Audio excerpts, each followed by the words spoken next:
Hello friends. आज हम बहुत दिन के बाद वीडियो डाल रहे हैं क्योंकि जैसे कि हम पहले भी बता चुके हैं कि मेरा इग्नू का असाइनमेंट चल रहा है। तो काफ़ी लोग हमसे पूछ रहे थे कि इंग्लिश का क्या स्ट्रैटेजी है, मतलब हम इंग्लिश को अच्छा कैसे किए और इंग्लिश में अच्छे नंबर कैसे लाएं। तो हम अपना स्ट्रैटेजी बता रहे हैं, तुम लोग फॉलो कर सकते हो, जितना उतना ट्राई कर सकते हो, लेकिन ये काफ़ी हेल्पफुल होता है। जो कि जैसे कि हम पढ़ाई कर रहे थे इंग्लिश का, ऐसे टेक्निकली तो हम सिर्फ आखिरी के 10 दिन ही पढ़ते हैं इंग्लिश, और जीके भी, क्योंकि जीके हमसे याद नहीं होता और इंग्लिश भी ऐसा है कि हमसे याद नहीं होता है, तो हम कभी भी याद नहीं करते हैं। और उसका जैसे मैथ्स में फॉर्मूला होता है, उसका कॉन्सेप्ट समझते हैं, तो वैसे ही हम इंग्लिश में उसका कॉन्सेप्ट समझ करके ही आगे मतलब कि पढ़ते थे। तो हम बताते हैं कि हम क्या क्या पढ़े थे। तो जो बुक हम पढ़े वो सिर्फ और सिर्फ एसपी बख्शी का पढ़े और कोई बुक नहीं पढ़े।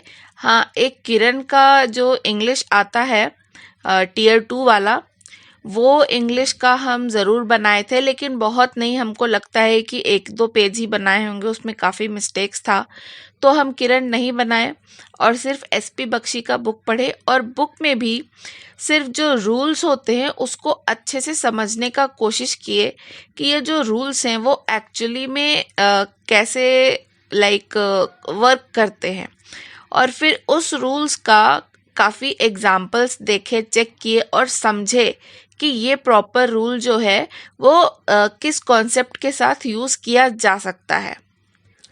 दूसरा जो है कि जैसे कि हम बताए कि हमको जल्दी कुछ याद नहीं होता है, तो यूट्यूब के वीडियो से हम महेंद्र गुरु का जो वीडियोस था इंग्लिश का, वो हम ज़रूर देखें। एक तो इसलिए क्योंकि शायद उसका लैंग्वेज हमको अच्छे से समझ में आता है, बहुत लोगों को अच्छा नहीं भी लग सकता है, सबका अपना अपना चॉइस होता है। तो हमको महेंद्र गुरु का वीडियो ज़्यादा बेटर लगा। तो उसका हम वीडियो देखते थे कि वो किस तरीके से एक्सप्लेन कर रहा है, एग्जाम्पल से समझने का कोशिश किए कि क्या कॉन्सेप्ट को वो क्या कॉन्सेप्ट को हम कैसे यूज़ कर सकते हैं। और सीरियसली बताएं, हमको आज तक वर्ब और नाउन का चीज़ कभी समझ में नहीं आया कि कौन सा वर्ब है, कौन सा नाउन है। तो फिर भी जितना यूट्यूब से हम समझने का कोशिश किए उतना हम बनाए। और सच बोले तो जो अगर वर्ब और नाउन वाले जो रूल्स होते हैं, उनके अलावा जो दूसरे टॉपिक्स होते हैं, जैसे कि PQRS या नरेशन हो गया, या फिर एक्टिव पैसिव वॉइस हो गया, या फिर फिल इन द ब्लैंक्स वाला जो आता है वो हो गया, ये सब में मेरा 95% तक सही होता है, और शायद ही 1 या 2 मिस्टेक होता है, वो भी इसलिए कि हम शायद गलत पढ़ लिए होते हैं या जो भी है। तो इसलिए हम तो यही बोलेंगे कि किसी एक का वीडियो ज़रूर देखना। और हाँ, हम कभी कोई कोचिंग नहीं किए, तो ये भी बता देते हैं कि लोग अपने से भी पढ़ के और अच्छे नंबर ला सकते हो। दूसरा जो सबसे इम्पॉर्टेंट काम हम करते थे इंग्लिश के लिए, वो था ऐप्स। ऐप्स का हम बाद में इसके बाद वाले स्लाइड में फ़ोटो लगाए हैं, वो हम दे भी देंगे। तो ऐप्स में क्या होता है कि काफ़ी सारे क्विजेज़ होते हैं, काफ़ी सारे वर्ड्स होते हैं, जो प्रीवियस ईयर के क्वेश्चंस होते हैं वो होते हैं। तो अगर इसको एक बार अच्छे से पढ़ सको तो वो बहुत ही ज़्यादा हेल्प करता है, क्योंकि वो जो पैटर्न होता है क्विज़ का या फिर तुम्हारा क्वेश्चन आंसर का, उसमें वो जनरली तुम्हारा इसके जैसा ही होता है, एसएससी के जैसा ही होता है। तो याद करने में और उस चीज़ को मेमोराइज करने में बहुत आसानी होता है। दूसरा कि जैसे कि हम बताए कि हम ज़्यादा बुक्स नहीं पढ़े, और एसपी बख्शी का भी सिर्फ हम नाउन और वर्ब के रूल्स के लिए पढ़े, वहाँ से हम कभी भी ईडीएम्स या फिर OWS या फिर वोकैब, ये सब कभी भी हम एसपी बख्शी के बुक से नहीं पढ़े। तो मेरे पास कुछ PDF है तो जिसको जिसको चाहिए होगा अपना ईमेल आईडी दे देना, हम मेल ही कर पाएंगे, और मैसेज कर देना, इनबॉक्स कर देना हमको, हम वहाँ पे बता देंगे, मतलब वहाँ पे दे देंगे। तो इसमें क्या था कि हम डेली कम से कम 2 पेज ईडीएम्स का ज़रूर याद करते थे, और जो मेरे पास है उसमें हिंदी मीनिंग भी है और इंग्लिश मीनिंग भी है, तो वो हम कभी नहीं छोड़ते थे। क्यों? क्योंकि हमको ईडीएम्स पढ़ने में बहुत मज़ा आता है। तो और ईडीएम्स हम जब भी याद करते थे तो उसको हम हमेशा ही ऐसे याद करते थे कि सपोज़ कोई ईडीएम है, और तो उसको अगर डायरेक्ट मीनिंग है तो ठीक है, अगर इनडायरेक्ट मीनिंग है तो उसको टुकड़ों टुकड़ों में बांट लेते थे, और वो जो पार्ट्स होते थे उन पार्ट्स को हम अलग अलग अजीबोगरीब नाम से याद करते थे, या फिर उसको किसी से रिलेट करके याद करते थे। तो इस टाइप से याद हो जाता था, लेकिन फिर जब हम अगले दिन पढ़ते थे तो हम भूल जाते थे। तो फिर हम यही करते थे कि पहले दिन अगर एक पेज पढ़े तो सेकेंड डे हम पेज 1 प्लस पेज 2 पढ़ेंगे, और फिर जब थर्ड डे पढ़ते थे तो पेज 1 प्लस 2 प्लस 3 पढ़ते थे। और इसमें क्या करते थे कि हम मैक्सिमम का पहले खुद ही आंसर देने का कोशिश करते थे कि क्या इसका मीनिंग यही है, हमको क्या याद है, और अगर नहीं याद होता था तो इसीलिए हम इसको दोबारा दोबारा बार बार पढ़ते थे। काफ़ी सारे का याद हो जाता था, समझ में आ जाता था, लेकिन जिसका नहीं आता था उसको हम ऐसे ही रिपीट करके पढ़ते थे। लेकिन ये नहीं करते थे कि ईडीएम्स है तो दिन भर ईडीएम्स ही पढ़ रहे हैं, नहीं, ऐसा नहीं करते थे। तो ये तुम ट्राई कर सकते हो, और सबका अपना अपना खुद का भी अलग अलग स्ट्रैटेजी होता है। तो अगर खुद का कुछ अलग स्ट्रैटेजी बना सको तो वैसे ही पढ़ना। हम तो एक चीज़ बोलेंगे कि दूसरों को फॉलो मत करो। बहुत लोग डालते हैं पोस्ट कि कौन कैसे पढ़ा, कैसे नहीं पढ़ा, तो सबका अपना अपना तरीका होता है पढ़ने का। तो हम अपना बता रहे हैं, इससे तुम ट्राई करके देख सकते हो कि तुमको ये चीज़ पसंद आता है कि नहीं, या फिर तुमसे इस तरीके से पढ़ा जाता है कि नहीं। क्विज़, जैसा कि हम पहले बताए कि जो ऐप्स होते थे या फिर कहीं भी लाइक ऑनलाइन भी हम एसएससी सीजीएल का लिखते थे इंग्लिश का, तो उसमें काफ़ी सारे क्विज़ आ जाते हैं। वेबसाइट्स हमको याद नहीं है क्योंकि हम बस गूगल पे सर्च करके डाल देते थे। तो हम ऐप्स के बारे में ही बताएंगे। रात में जो सोते टाइम हम, मतलब जब लाइट वाइट ऑफ हो गया उसके बाद, मतलब डेली आधा घंटा एटलीस्ट रात को हम क्विज़ में देते थे। और उसमें क्या है कि सिर्फ तुम्हारा लाइक प्रीवियस ईयर का क्विज़ नहीं, और भी होता था। जैसे हम इसके बाद जो तुमको सारा ऐप्स दिखाएंगे उसमें नए नए वर्ड्स के मीनिंग्स भी होते थे, और उसको हम छुपा छुपा के, जैसे नॉर्मली लोग याद करते हैं, एक दिन पढ़े और एक दिन उसका मीनिंग याद किए, फिर नेक्स्ट डे, सेम डे नहीं, फिर नेक्स्ट डे हम उसको चेक करते थे कि क्या हमको उसका मीनिंग याद हुआ कि नहीं। और ऐसा भी करते थे कि सेम क्विज़ को हम बार बार बार बार तब तक करते थे जब तक कि हमको उसका मीनिंग बहुत अच्छे से समझ में नहीं आ जाता था।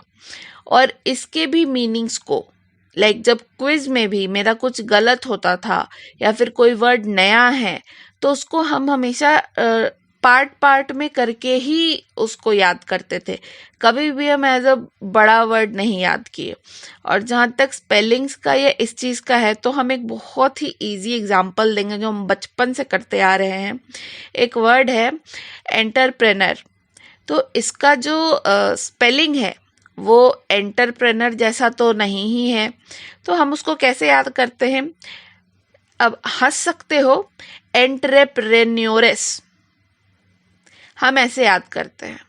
भले उसको बोलो कुछ भी, लेकिन इससे क्या होता है कि हमको स्पेलिंग अच्छे से याद रहता है कि हाँ, अगर हम एंटरप्रेन्योरेस याद कर रहे हैं तो उसका स्पेलिंग भी वैसे ही लिखा जाएगा। तो ये चीज़ भी ट्राई कर सकते हो। और लास्ट में तो यही बोलेंगे कि टेक्स्ट बुक जो है वो सब मेरे लिए तो बहुत ही बेटर है। हम मैथ्स में भी किसी भी चीज़ में सिर्फ और सिर्फ टेक्स्ट बुक का ही यूज़ करते हैं सीरीज़। तो इसमें भी कुछ क्वेश्चंस है, प्रैक्टिस क्वेश्चंस हैं, लेकिन इसमें प्रॉब्लम ये है कि अगर हम एक बार ले लिए इसका तो नेक्स्ट ईयर अगर हम दोबारा करने का कोशिश करेंगे तो वो पूरा डिलीट नहीं होता है। अगर हम ले चुके उसका मतलब कि क्विज कर चुके तो नेक्स्ट ईयर वो किया हुआ ही दिखाई देता है, वो चेंज नहीं होता है। तो टेक्स्ट बुक छोड़ के तुम दूसरा भी ट्राई कर सकते हो। ऐप्स में भी बहुत सारे फ्री ऐप्स होते हैं, ग्रेडअप के होते हैं, तुम्हारा टेक्स्ट बुक का भी होता है, और भी 2-4 है, हमको नहीं पता क्योंकि हम कुछ और कभी यूज़ किए नहीं, तो वो चीज़ ट्राई कर सकते हो। तो लास्ट में हम ये फ़ोटो दिखा रहे हैं, इसमें जैसे देखो ये रूट वर्ड्स हुआ, ठीक है। तो ये रूट वर्ड्स का पढ़ते थे, लेकिन बहुत ज़्यादा नहीं पढ़े हम, क्योंकि हमको इतना दिमाग नहीं लगाना पड़ता। हम इसमें बहुत सारे वर्ड्स होते थे, हम सबका मीनिंग हम याद नहीं कर पाते थे। जो हम सबसे ज़्यादा पढ़े थे, ये जो ब्लू हैट वाला है, जो ग्रेजुएशन हैट वाला है, इसका जो इंग्लिश है यहाँ पे है, सब एक साथ ग्रुप किया हुआ है इंग्लिश का इसका सारा। तो इससे हम पढ़ते थे रात को। दूसरा तुम्हारा ये वन वर्ड सब्स्टिट्यूशन है।